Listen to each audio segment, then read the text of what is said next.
बुद्धि की जीत। एक गांव में कुश्ती का आयोजन हुआ था। सभी बड़े पहलवान अलग अलग गांवों से आए थे और सबके पास विशेष कौशल था। इन पहलवानों में सबसे बलवान थे रामू, जिन्होंने आज तक किसी भी कुश्ती में हार नहीं मानी थी। कुश्ती का प्रोग्राम आरंभ हो गया और हर पहलवान के बीच मुकाबला हुआ। कुश्ती के आखिरी चरण में सभी को रामू के साथ मुकाबला करना होता था और यह रामू के खिलाफ कठिन चुनौती थी। आखिरकार कुश्ती प्रतियोगिता का विजेता केवल रामू ही रहा। गांव के सरपंच ने रामू का हाथ ऊपर किया और उन्हें विजेता घोषित किया और इनाम के रूप में 5 लाख रुपए दिए। रामू ने भीड़ में बोला, क्या इस भीड़ में कोई है जो मेरे साथ मुकाबला कर सकता है? अगर कोई मुझे हरा देता है तो उसे 5 लाख रुपए मिलेंगे और अगर मैं जीतता हूँ तो वह मुझे 1 लाख रुपए देने के लिए तैयार रहे।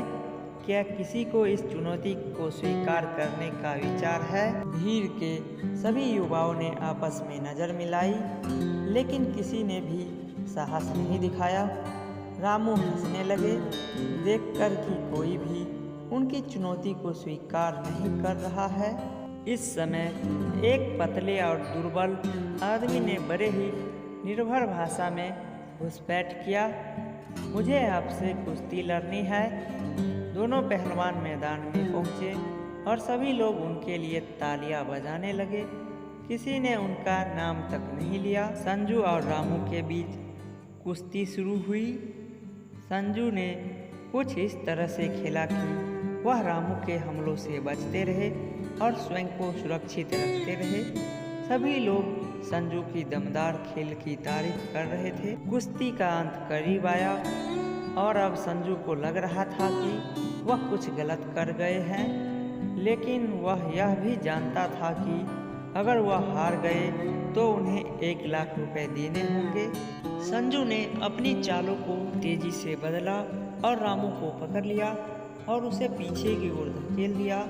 रामू के जबरदस्त हमलों के बावजूद संजू ने उन्हें मजबूती से पकड़ा और रामू को खूब तरह से दम घुटने के बीच में लगा दिया। भीड़ अब उन्हें संजू संजू करने लगी और रामू ने होश खो दिया, लेकिन किसी तरह वह खड़ा रहा।